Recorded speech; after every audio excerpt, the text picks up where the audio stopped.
دیا ہے 90 روز میں ہی الیکشن ہوں گے، اور جو پنجاب کی حد تک جو صدر نے اپنا اختیار استعمال کیا ہے وہ صدر نے اپنا اختیار بالکل درست استعمال کیا ہے۔ صدر پاکستان نے جو 9 اپریل کی تاریخ دی ہے انہوں نے اپنے اختیار کو درست استعمال کیا ہے، لیکن صدر پاکستان کو الیکشن کمیشن سے مشاورت کرنی چاہیے تھی، لیکن کیونکہ انہوں نے مشاورت نہیں کی، اب صدر پاکستان الیکشن کمیشن سے مشاورت کریں گے اور نئی تاریخ پنجاب میں الیکشن کے حوالے سے دی جائے گی۔ لیکن سپریم کورٹ نے یہ واضح کیا ہے کہ الیکشن 90 روز میں ہونے ہیں، 90 روز نہیں الیکشن ہوں گے، اور اس حوالے سے سپریم کورٹ نے ڈکلیئر کر دیا ہے کہ جو گورنر کے پی کے ہیں انہوں نے اپنی آئینی ذمہ داریاں پوری نہیں کی۔ سپریم کورٹ نے واضح کر دیا ہے کہ 90 روز میں الیکشن ہونے ہیں۔ سپریم کورٹ نے واضح کر دیا ہے کہ گورنر پنجاب کو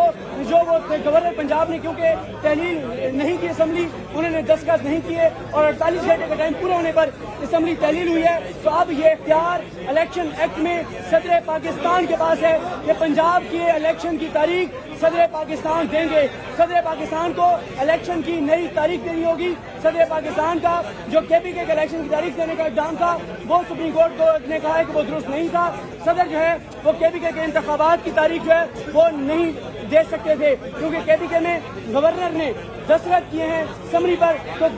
جو تاریخ ہے وہ گورنر کو ہی دینی ہے۔ ساتھ ہی 2 ججز نے اختلاف کیا ہے، 3-2 سے یہ فیصلہ آیا ہے۔ 2 ججز نے ان